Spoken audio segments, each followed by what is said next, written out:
Welcome to Tops and Tails, a podcast about retro football kits and the stories connected to them. My name's Graham Hanlon. And my name's Kieran McCockey, and welcome to episode 3. Welcome to Tops and Tails, a podcast about retro football kits. Meow. Meow. Meow. You fucking pussy.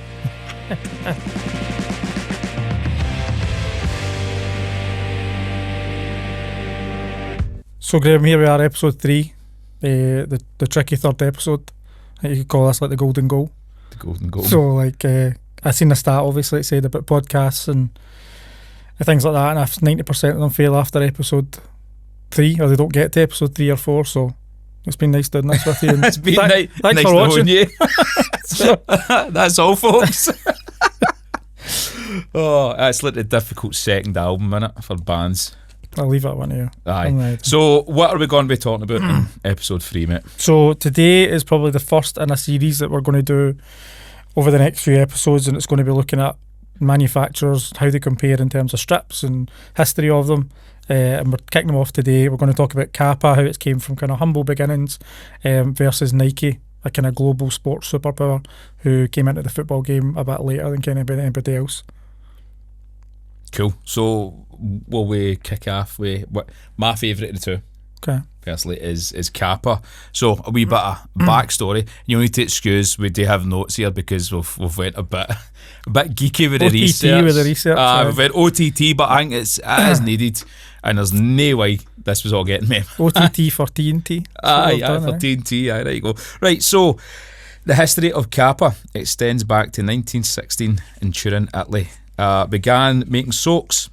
The dude that formed it was Abramo Vitali, hope I said that right, and he began making socks in his farmhouse under the name Società Anomia. I'm definitely not said that one right. Sounds Japanese. Yeah. In 1956, the business reached a turning point. A manufacturing error led to customers returning socks, so they were like, there's holes in these socks. There's more than one hole in what these were they doing with socks. these socks though? That's how I know. Aye.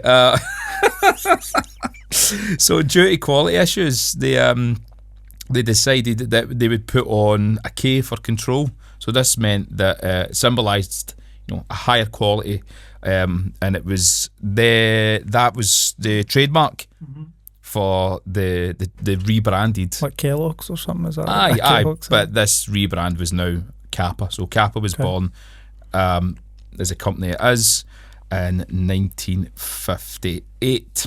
Okay. So we then the brand was just a K, so it was, and the Omni logo was actually a mistake. So it was. Which is this? Is what we're referring to? Yeah. So the Omni logo is, as we all know it, is this bit up here, or is Kieran's showing you on Terribly. Get your hand up on that wee sleeve there. Come on. This wee guy here.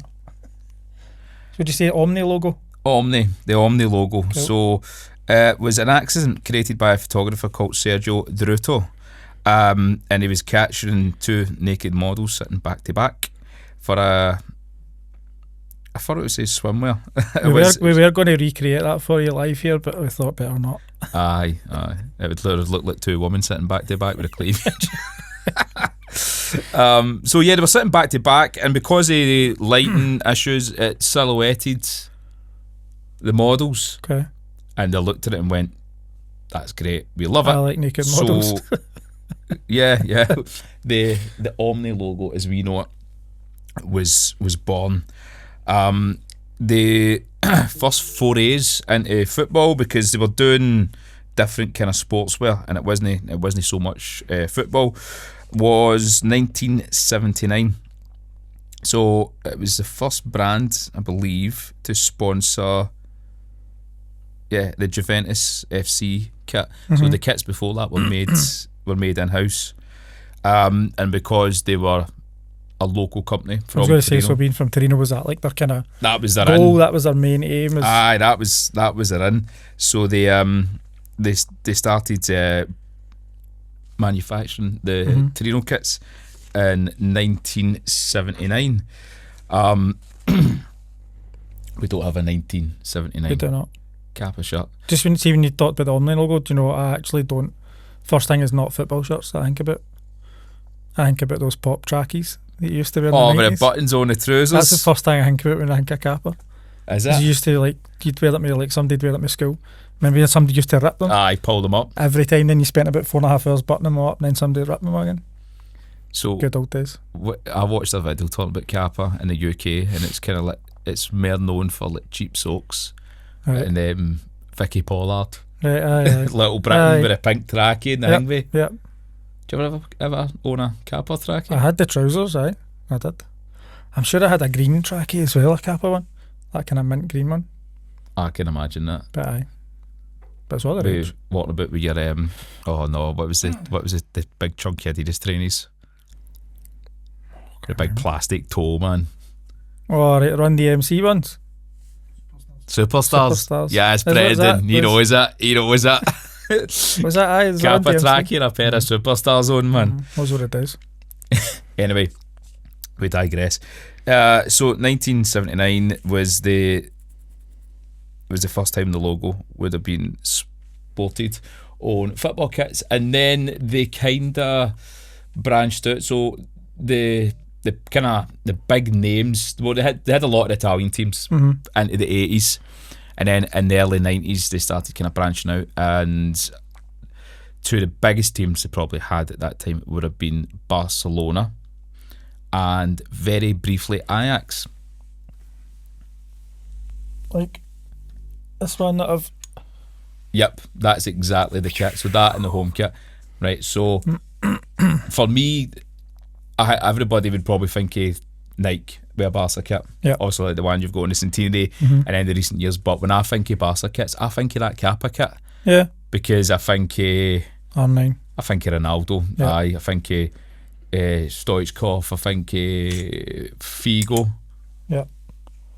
There's one for you. If you think of Figo, would you get Figo Real Madrid? I think of Real Madrid Figo. Do you? Aye. I think of Barcelona Figo. But only because I think there was more pictures of him in a Real because of the whole hatred and stuff. Yeah. It was more publicised because he was a Galactico as well. He was kind of younger at Barcelona, wasn't he?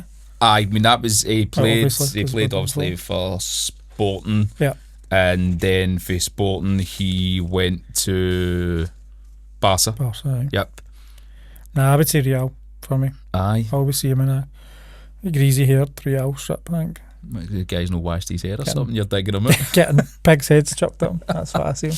That's my favourite Figo. Have you watched the documentary?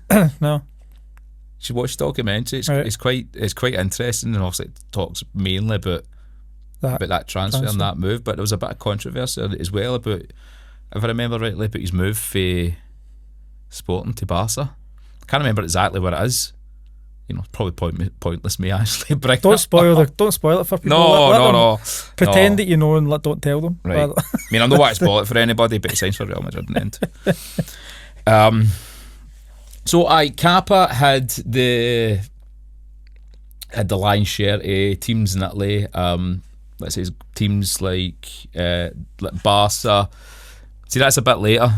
So through the kind of the 80s, they were massive. Into the 90s, they were doing pretty well, and I think some really kind of iconic and seminal kits. It was always like their kind of main holy grail was the Italian national team, isn't it?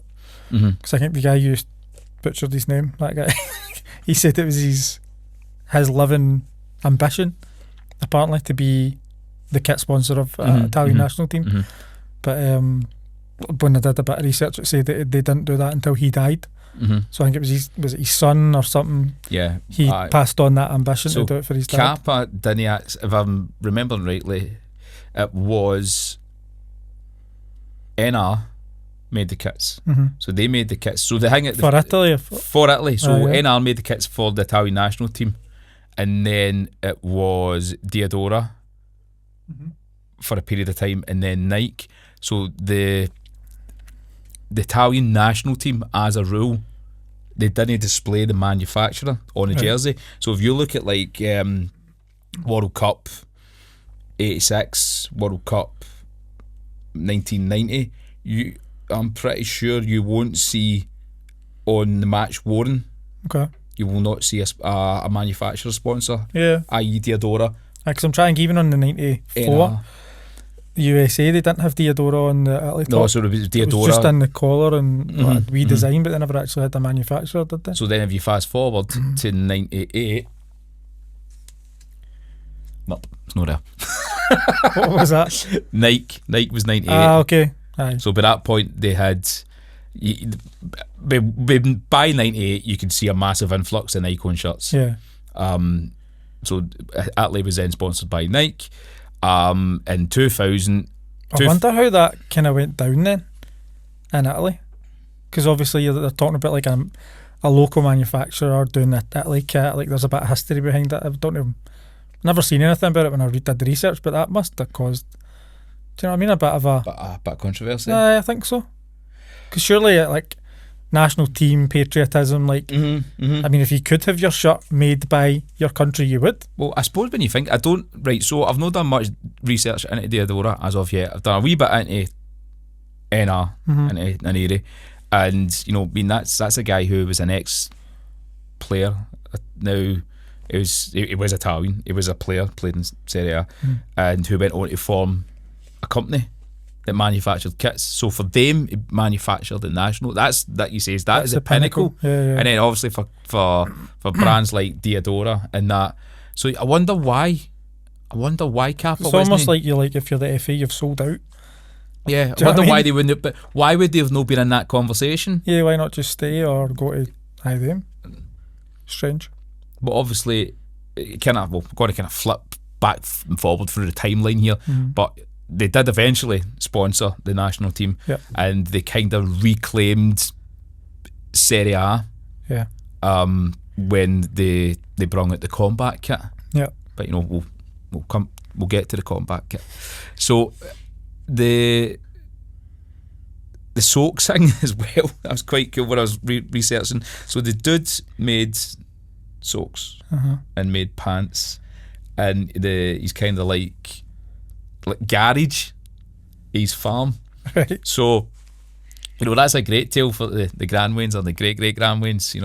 Well, I used to make socks and pants and stuff like that in my garage. And by the way, And also done a combat kit. Bit of a weird garage if you open it up and you don't know, but Sky's pants and that weird. But So here's an interesting fact, right? So we'll be the judge of that. When we think about these, we talked about it at the intro of the show, which says Kappa rose from humble beginnings. I mean, you could probably Nike started humble beginnings in sport, but probably the football sense. And the way, obviously, it's trajectory. What he said. It's mad because when you think about Nike and where it came from and how it came out in terms of like how its introduction into football versus Kappa, and obviously how Nike became a global power. Excuse me. Because Kappa were kind of like a small brand that did something else that just happened to do some football, wasn't it? They sponsored quite a few good teams in Italy, and that's what they did. Aye, and whereas Nike were sportswear, and then they were like, we may as well just try football as well. But they were already a big, massive brand before they did football, weren't they? Yeah, and athletics and stuff. Well, I think we can kind of segue onto the kind of the timeline here. So gone through the kind of 90s, they had the still a UV, a lot of Italian teams. Nike, which is it's the first name or the first kind of incarnation of Nike, was called Blue Ribbon, not to be confused with Blue Ribbon. Top biscuit. Yeah. So they started off developing track and field trainers and sportswear and stuff, and their kind of first forays into football was in 1978 World Cup, and they produced their first football boot. And it's quite a cool looking boot, by the way. Right. It just do you know what it looks a bit like a Nike Tempo. Okay. But it's a really cool looking boot, and there wasn't much for them then for in terms of football. Anything else? Yeah, for like a decade. So I think, you know, in terms of like Europe, Kappa was pretty safe. They were just dipping their toe in a bit.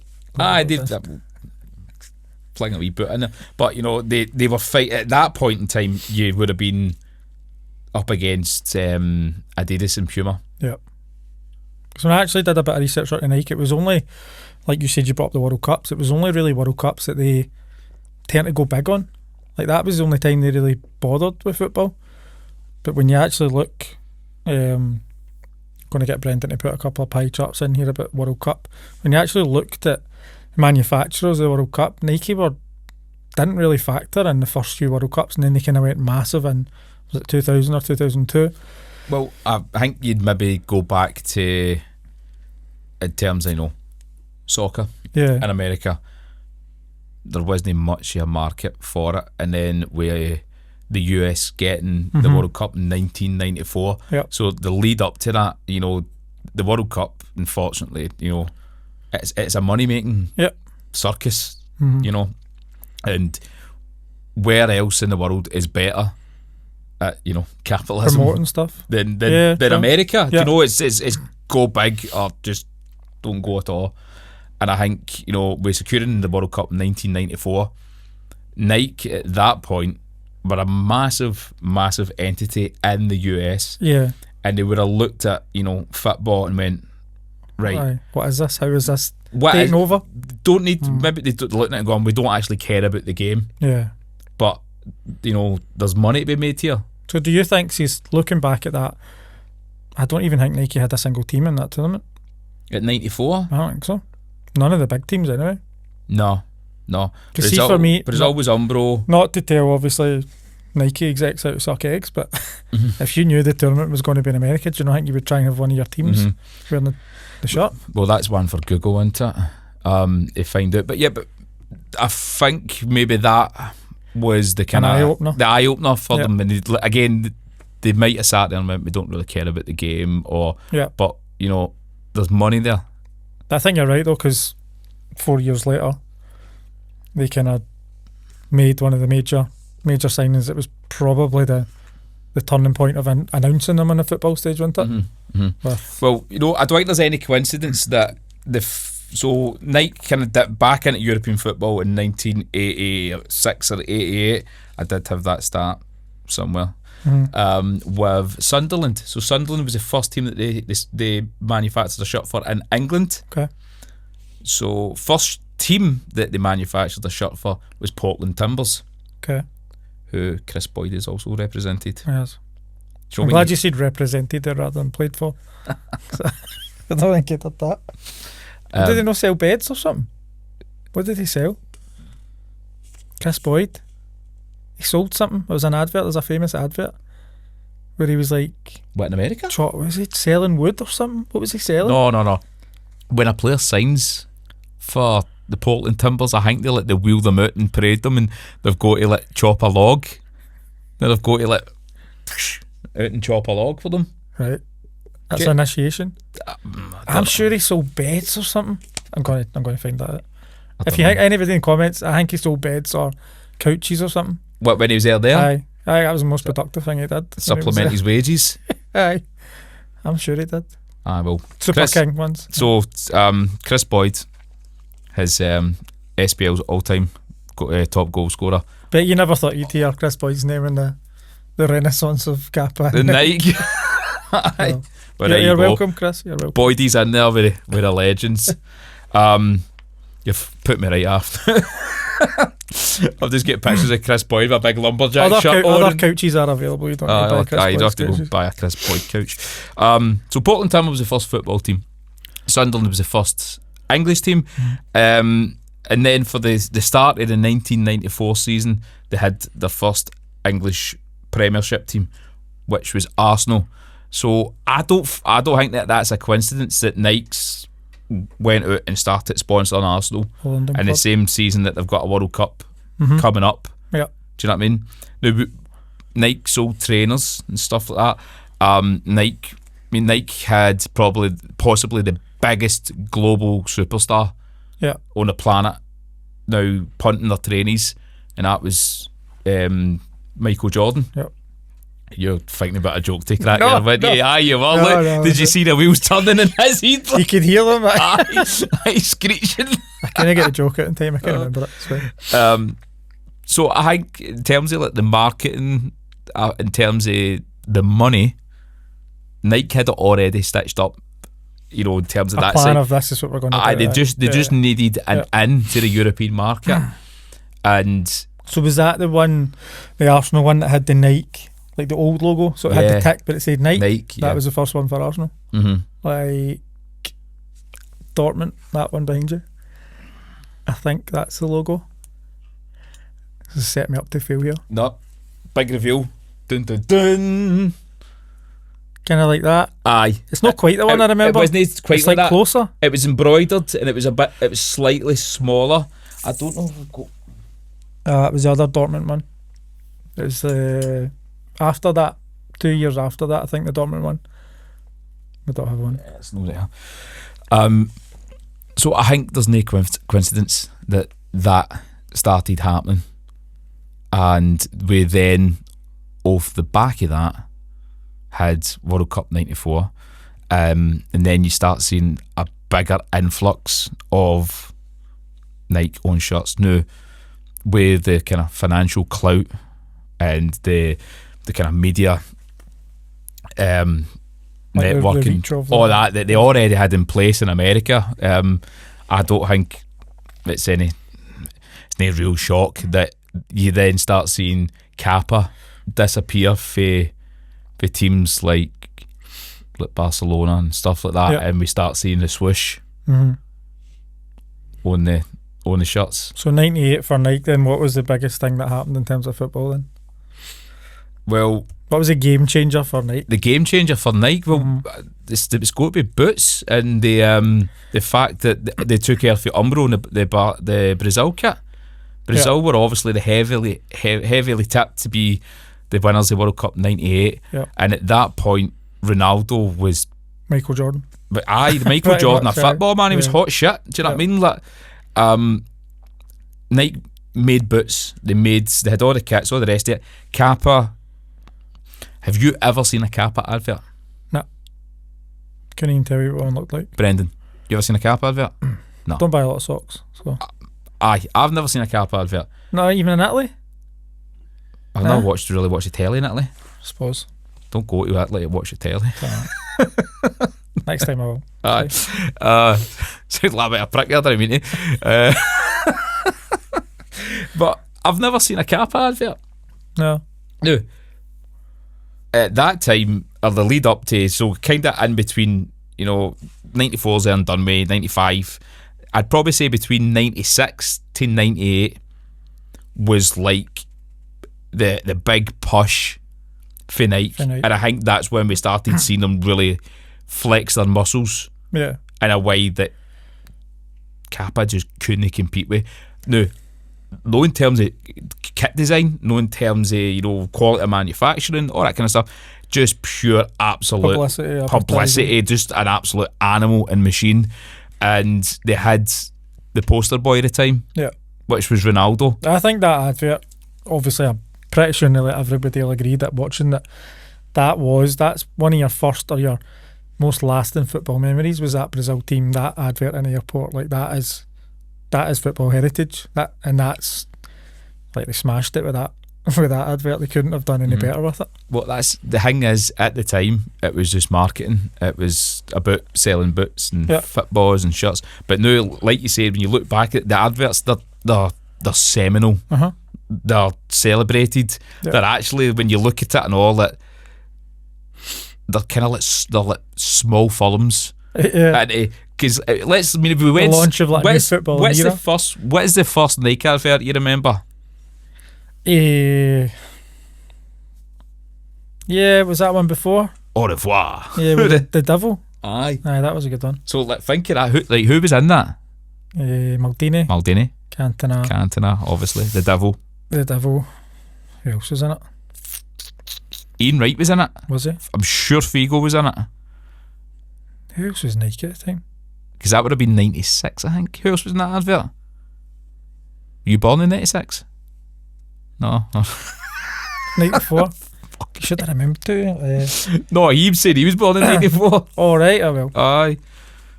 I can't even think who else would have been in Right, that. but they had a plethora of world stars that would have appeared in that Nike advert. That's the first one I remember. Yeah. And then you had the Brazil team in it, and then obviously slightly a wee bit further down the line you had the Cage.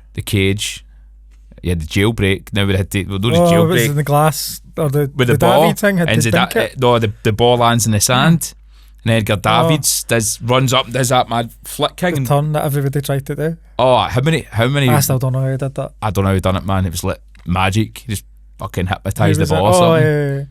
Van Gaal. Remember he says it's rounder. And everybody's like, what a legend, man. Legend.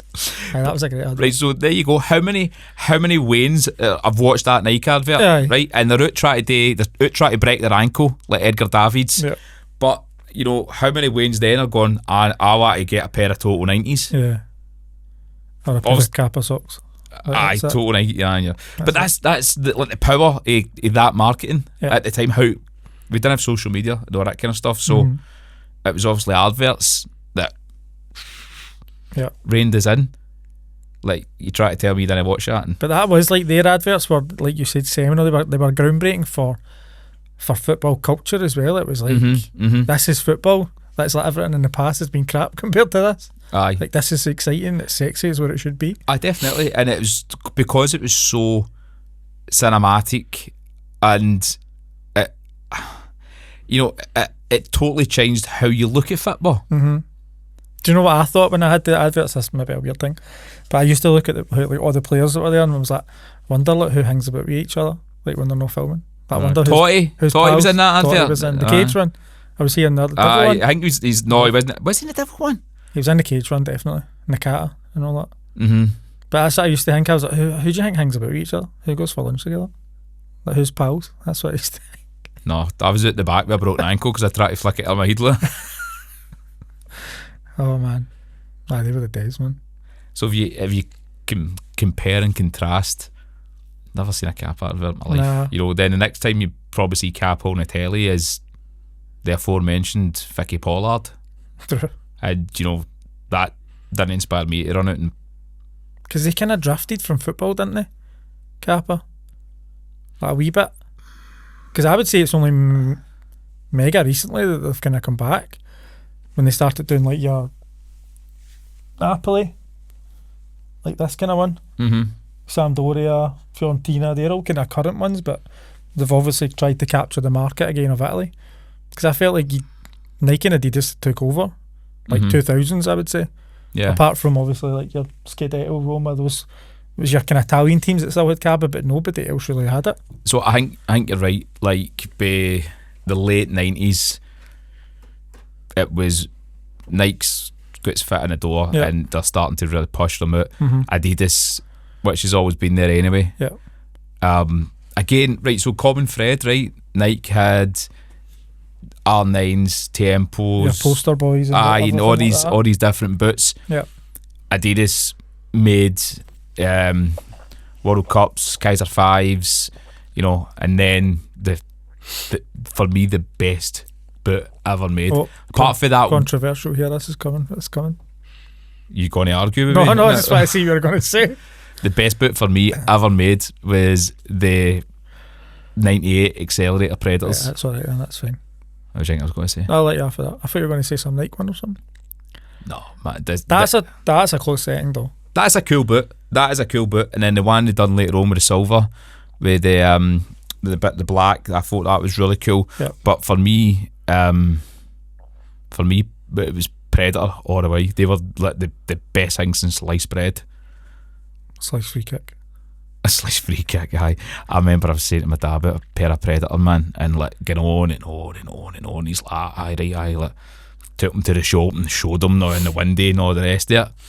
And he'd phoned the house one day. My man's like, "That's the one." He's like, "Guess what?" I was like, "What? I went, guessed." I went, "No, just tell me."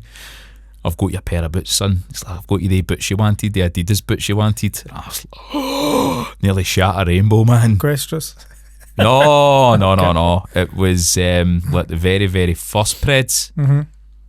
And they were. I've got a story about that. I know we're doing Kappa and Nike, but I'll piggyback on the back of this once you're done. They're and it was the very first ones, and they were pure humped, and they were like 2 sizes too big that he bought at a charity shop, and he's like, there you go. I'm like, where's the box? Cheers.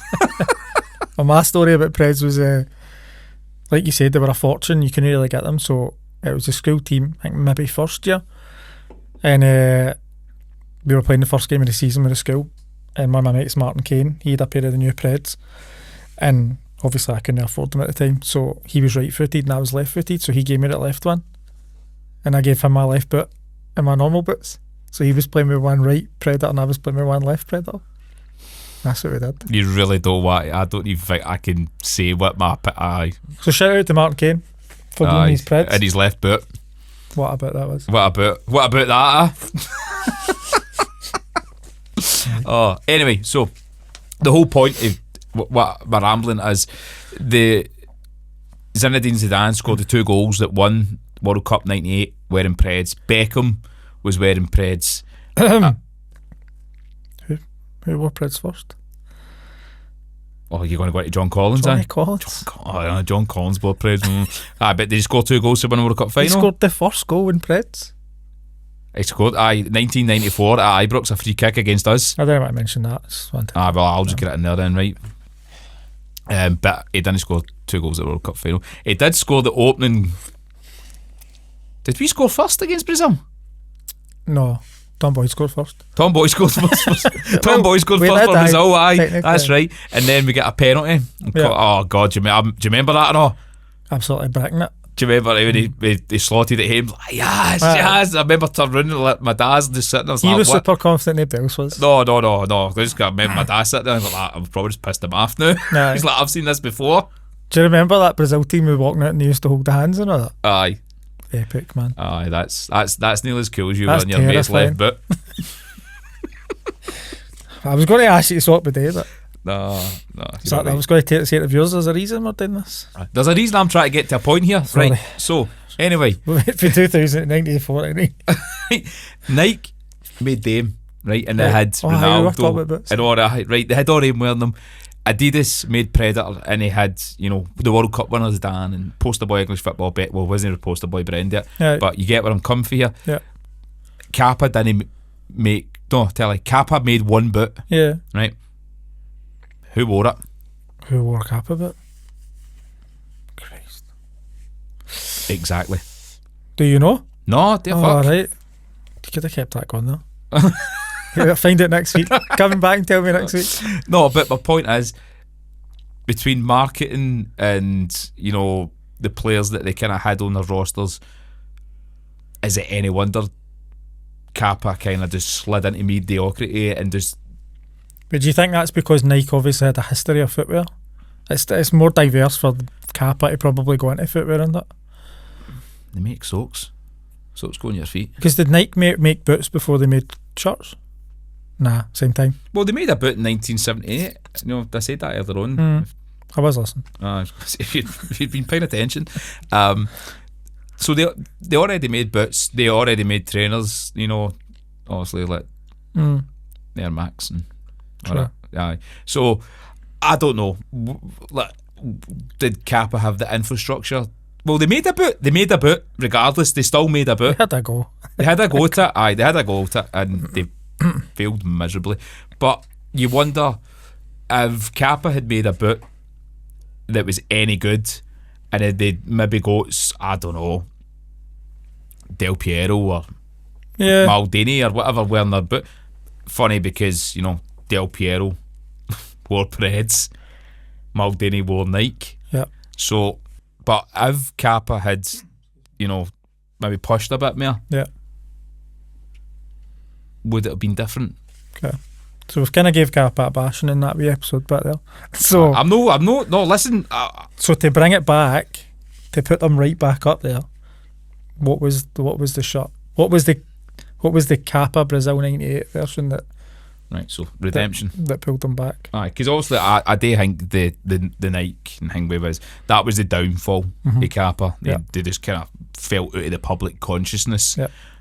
Regardless of any of these kits, because I think Juve moved to Lotto or Adidas. They had a few other years, and then Nike and then Hingway back to Adidas. And other Italian teams all kind of started moving about who they were doing. Yeah. In 2000, they decided we need to do something different here, and they designed the combat kit, and they won the right to finally sponsor the national team. Yeah. So that box has been ticked. And again, that's their kind of groundbreaking. Aye, make socks tick. Yeah. Italy tick. Aye, Italy tap tick. We can't say tick when we're talking about Kappa for doing that. Aye. I think I know, but as well, like they brung that kit out, and it was so Marmite. Yeah. I think. Well, I'm saying even for players, wasn't it? Well, they sat down with some of the players, and they went like, "This is the kit," and apparently guys like Totti and Zaggy, a couple of dudes went, "We're not wearing that, mate. We're not wearing that, mate." Aye. Yeah, if you're not.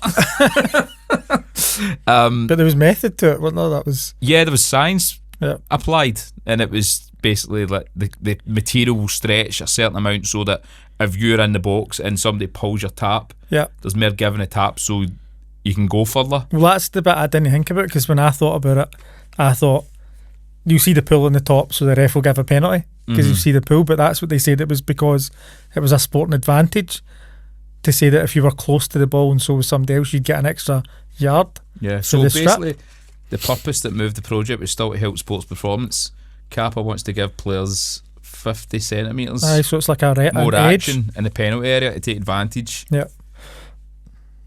And Zaggy would have ate that up, I thought. Aye, I know. I think obviously once they kind of say to them, look, this is where it actually does. You might not be offside in Zaggy. Like, you might. We'll pull you back. Yeah, by the way, right, so the combat kit comes in, right. Do you know what? I've just had a thought. Maybe there's a reason that we didn't see Kappa in Scotland and we didn't see Kappa in England. We need a wee light bulb, Brendan, above us, because this is going to be... Ding! Well, if you look at guys like Del Piero and Totti, Maldini, and all the Italian national team, they're all terrible. They all look after themselves. They're Aye. all pretty trim and Adonises, I mean. Yeah. And then we've got fucking Archie Gemmell. imagine him in a combat What a kit, wee man. hairy.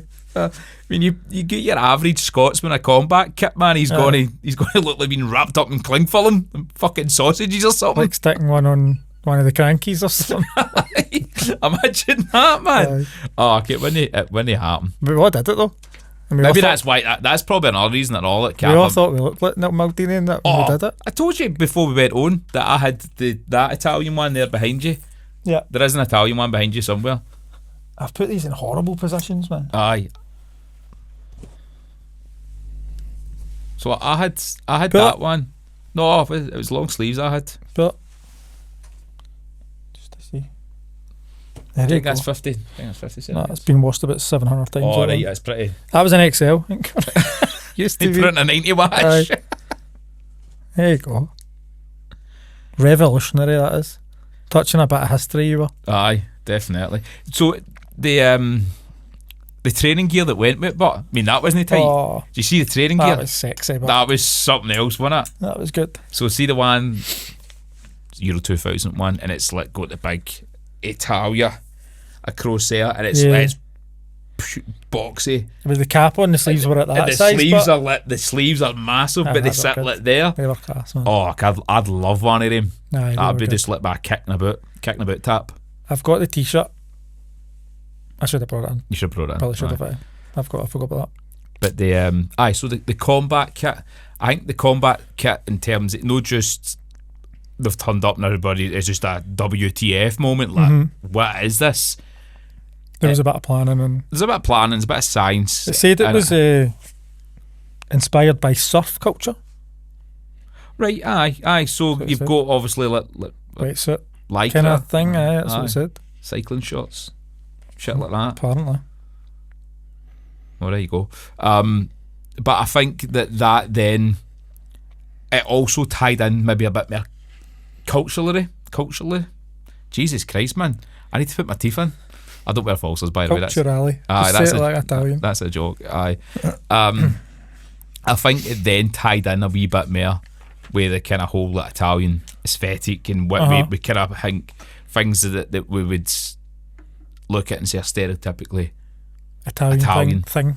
Aye. You could almost say like they bridged the gap between like you're saying style and modernisation, because it was scientific and like futuristic shirt, but it was plain, it was simple, it was I also think Italian. where in terms of like kit manufacture and like development and things changing, it definitely was a precursor for the modern day shirt. Yeah.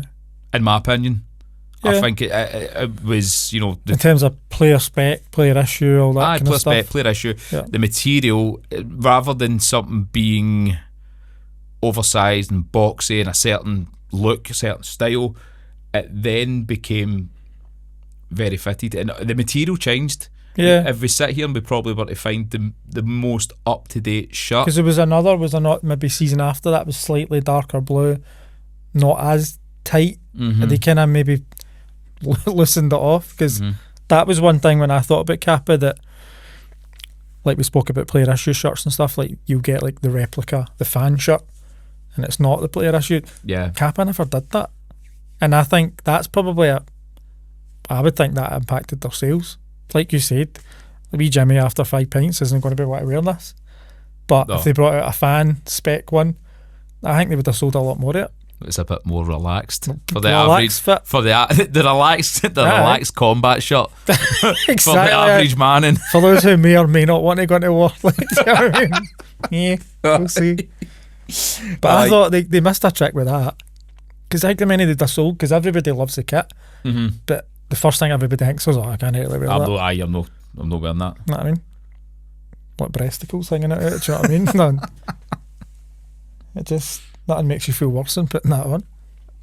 But the when you start looking at the teams that then start becoming back on the roster, you've got the Roma behind you, so you start seeing. And to be fair, Kappa couldn't have planned that better, because that was the Scudetto. That's the first season. The one that that's the one taught to get in the Scud the final day. That is a beautiful kit, man. I wonder if, because remember they all took their tops and the fans were all taking their socks and all that. I wonder if they were wearing Kappa pants. Kappa socks. There you go. Wonder if but you start seeing all these kits, these sort of kits emerge, and then it's no just Italy. People love that shirt. Where's that in your? I'd say top favourite Roma shirt. Aye, definitely favourite Roma shirt. the badge on it's great. It's still like a proper embroidered badge. Do you know, right, here's one for you, when you would buy a Kappa shirt, an old Juventus shirt, and they would have, the sponsor would come as a separate, its own wee separate bag, and you could choose to, was it like Scudetto patch or you something could choose, like that as well, so you could choose to sew these on. So these came and your mum was raging because I've just spent like £50 well, on that shirt. no mine, but you know, Francesco's gone back and like, Mark, can you sew this? Like, geese piece. I mean, geese piece you. Geese piece.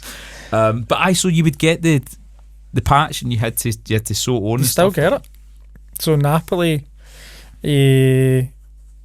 Kappa shirt, I just got a goalkeeper shirt in the shop, a gold one, and that comes repacket with the Scudetto patch. So but it's just a press, like a heat press on it. Oh, aye, there's no actual embroidered. No. Got one Excuse me. But I do have a shirt. All the ones that you wanted to put up, I chose not to. So right, so there's just to be awkward. No, in there. So the combat kit is what I would say was the kind of the Renaissance years. Yeah. That's what brung Kappa back to, you know, football and stardom. It just put them again back in the public eye, and I think again they probably had a couple of years that were good years in the early 2000s, and then again maybe drifted back out, I'd say, between then maybe like 2010s. They kind of went out as well and I remember they looked at different leagues in that time, because they did like finer ships in that era. They were all combat ones. Yeah. And then, excuse me, this one, I would say this is probably one of the most famous French team shirt in terms of football collecting. That's because of the sponsors, iconic as well. But the only thing I can think of is the Gibril Cease. Which Brendan's going to put a picture of Gibril Cease. Like Cease with his blonde hair. With his blonde in this strip. Aye. I think there's a picture and he's like, obviously it's like cold or something, and he's like exhaling, and it's like in the frost. It looks crying. But that shirt with either Mex says or Gibril Cease. That's the first time I can remember Kappa maybe not being Italian based. What else have you got up there just to interest? Because so obviously that one was. That's no Kappa. That's obviously not Kappa. That's the one I was looking at. I'm thinking I've myself, mixed the rails up. You've mixed the rails up, you sausage. That's the shirt I thought I'd brung. Cramp my shoulder. That's the one you were going to wear? That's the one I was going to try and wear. That does say large on the label. Ish. Aye. But I mean, if you contrast like the material with that, right? This is forget anyone's only red, white and blue now. This is very late 80s, this one, innit? So this is late 80s, and if you, it's like jumper. It's almost like a jumper, yeah. It's like the kind of, it's not as thick or as heavy as the NR and Airy shirts. And that's got your your wee stitch on badge. It's somebody's made a great job of that. Looks a bit like a rosette. Stitched it with a lawnmower. But I mean, just even in comparison for that to the Juventus shirt or the shirt that I've got on, still on the embroidered kind of style of badges. Yep. Even on the, I'll pass that one back. Because Juve, did they not have the?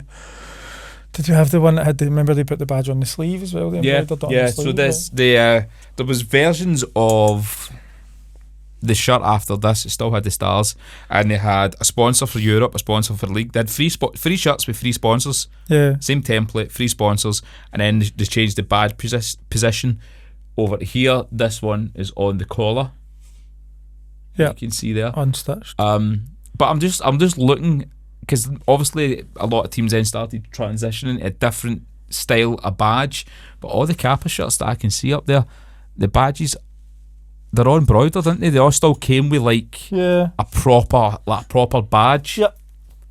Even the Barcelona one's got that. It's exactly the same as the kind of Roma or the Sampdoria one. Almost as if it's like you're saying, like the wee packets. Aye, that's what I mean. Like handmade, a proper badge. Yep.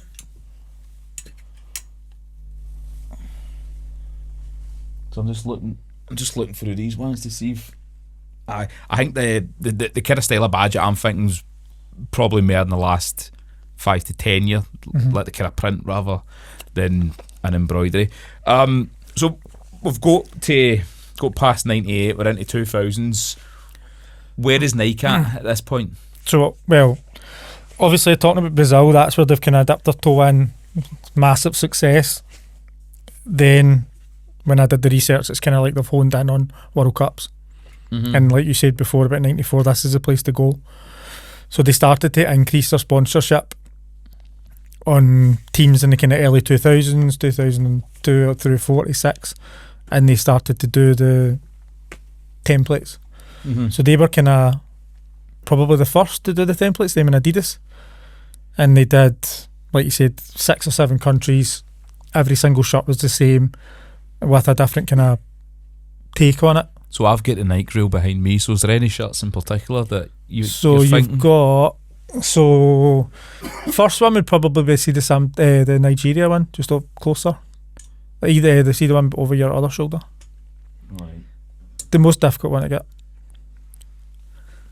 So that one would probably be the first one I remember in terms of template ones, because remember you had the Brazil, had that, then you'd had... So this, sorry to interrupt, this was 2002? That's what I'm going to say, because what I remember was that Korea, Japan? No? Aye, Korea, Japan, Brazil won it. Ronaldo Aye. had The heat thing. aye, The heat thing. your heat thing, hair, Kieran. It's You know what I mean. it's The heat hair. thing. Yeah. But that was like, because I Hair today, remember gone tomorrow. remember the career strip was like the pink and the white, and they did really well. Mm-hmm. So that's like obviously a massive win for Nike in that tournament. Korea knocked out Italy, Italy. because that was the boy and young Wan. He played for Perugia, I think, and he scored the goal that put Italy out, and then he went back to Perugia and they told him to beat it. They basically Get told him, yourself to fuck. beat it. Or Vavancolo, I think Yeah. that's fuck off in Italian. What else? Because Nike has done a few templates. You know, they've actually done a reboot of probably their most famous one. So you've got the both of those ones, Portugal one as well.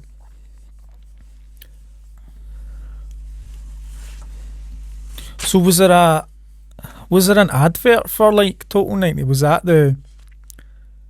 Try to remember. Was that the one, the Figo one where it's about? Was that Total 90 There was a Total 90 ad. There's a massive Total 90 ad. And that we can't remember? New really struggling because obviously at that point we had. I think it was. Remember the one where Cristiano. Figo's dribbling in the stadium and then it goes out the stadium and then somebody puts it back up.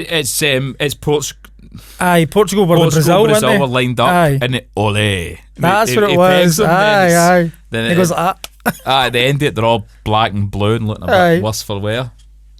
Aye, so that was another terrible advert for Nike. Ah. But the concept kits, well, obviously, I think Nike kind of started that, didn't they? Or even further back when you look at like Valencia one that we Mhm. spoke about on episode 1, and then the Mendieta one.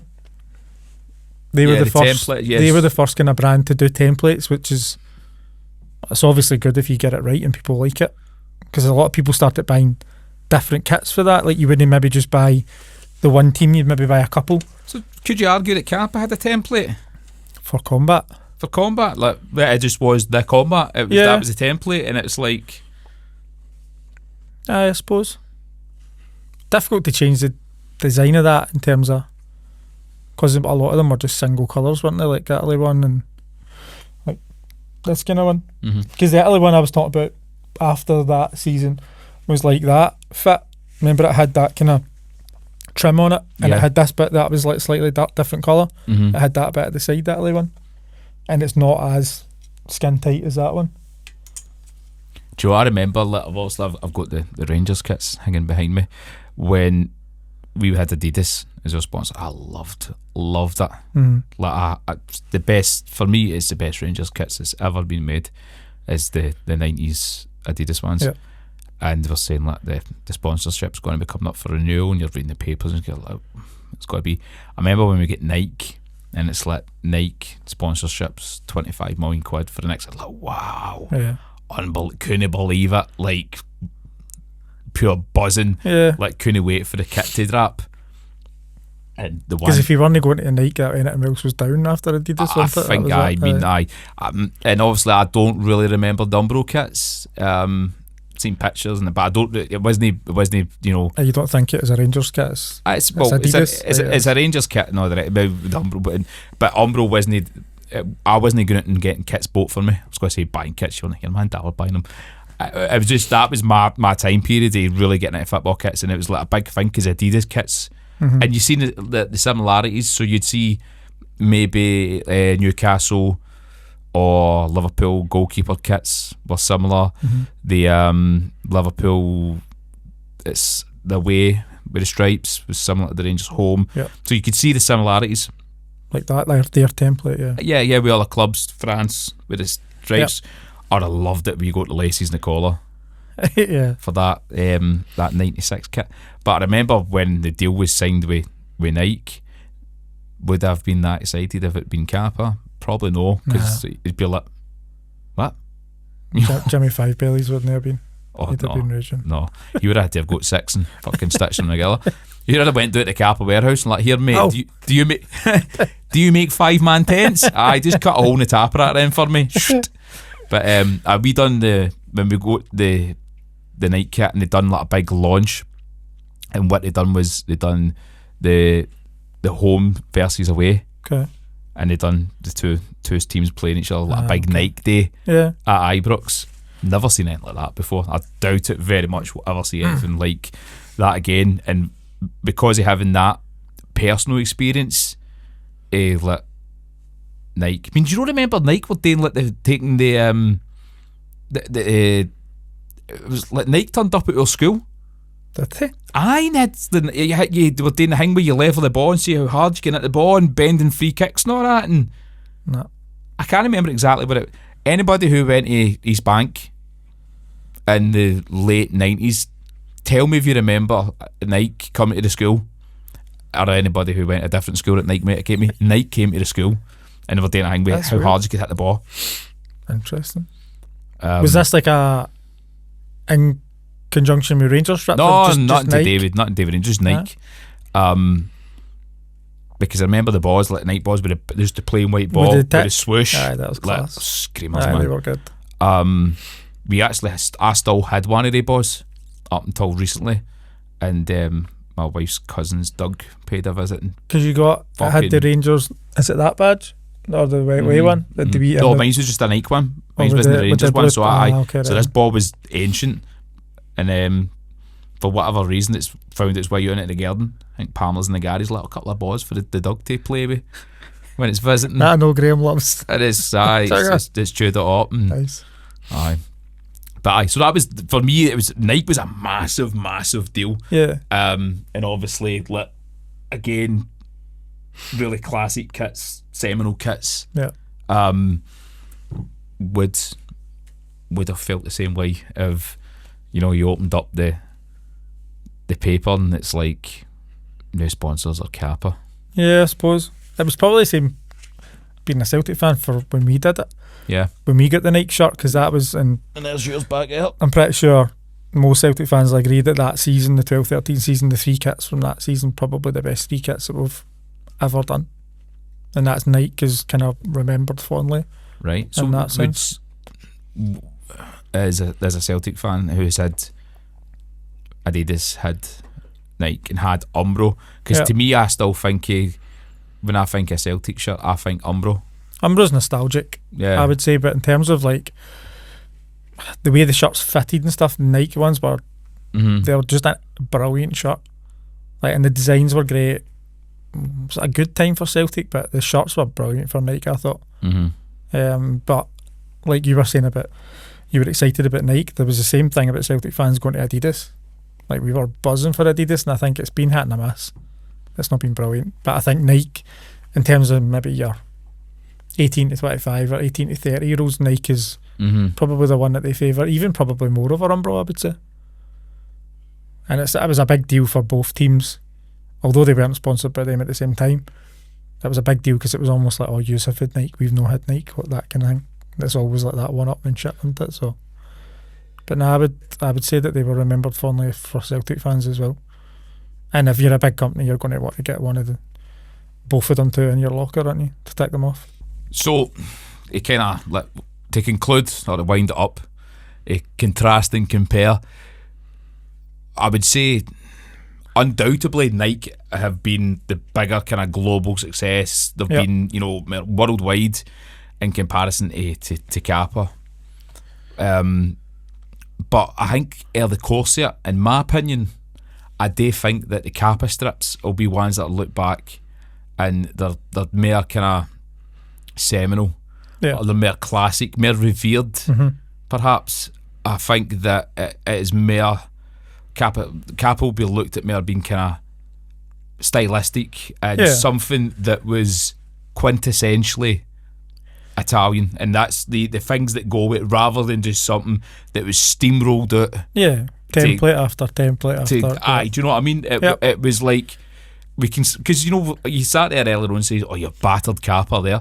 I don't mean to, but what I think is, did Kappa need to make a boot? No, I think did they want to make a boot? I think where you're right in saying this obviously podcast is geared towards football shirt enthusiasts and collectors, and for football shirt collectors, Kappa's nostalgia. That's what football shirt. That's one of the first things you think about. So because we've went on big about how big Nike. I think we've probably talked more about Nike.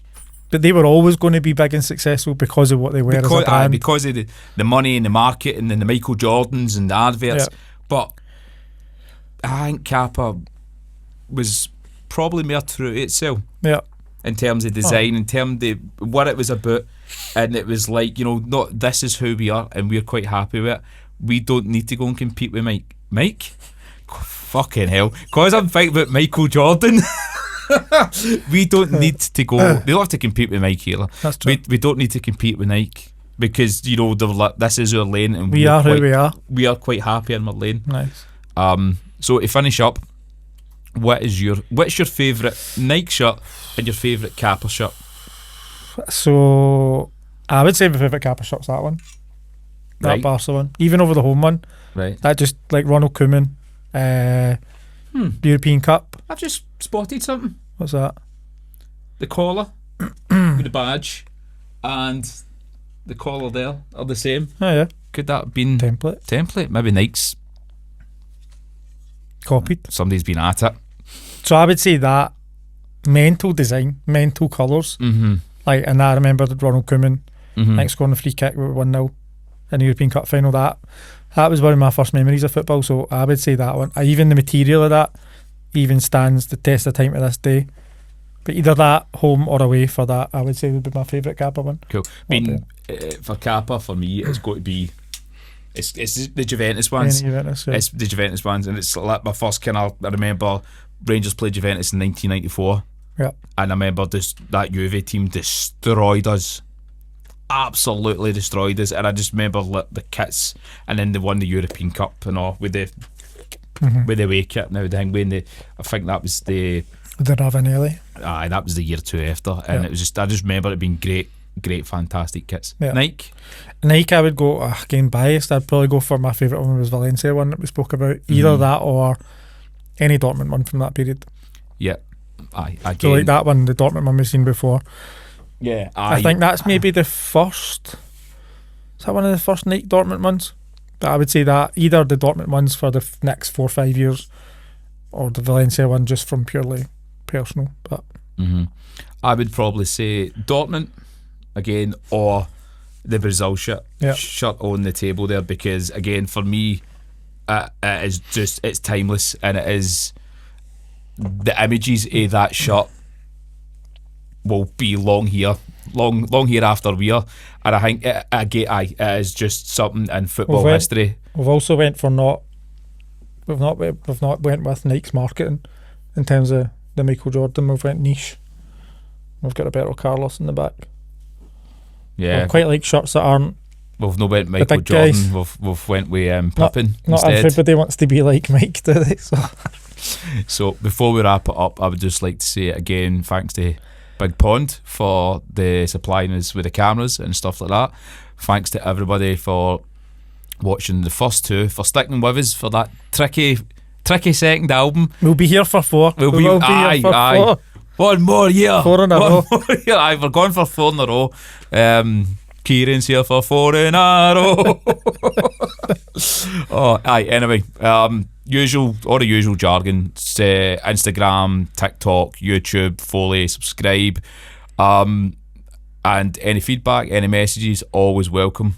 Let us know in the comments as well if there's any Nike and Kappa shirts that you remember particularly, if there's anything we've missed out in terms of things of design, or just let us know your favourite kits from any period that Kappa or Nike have produced.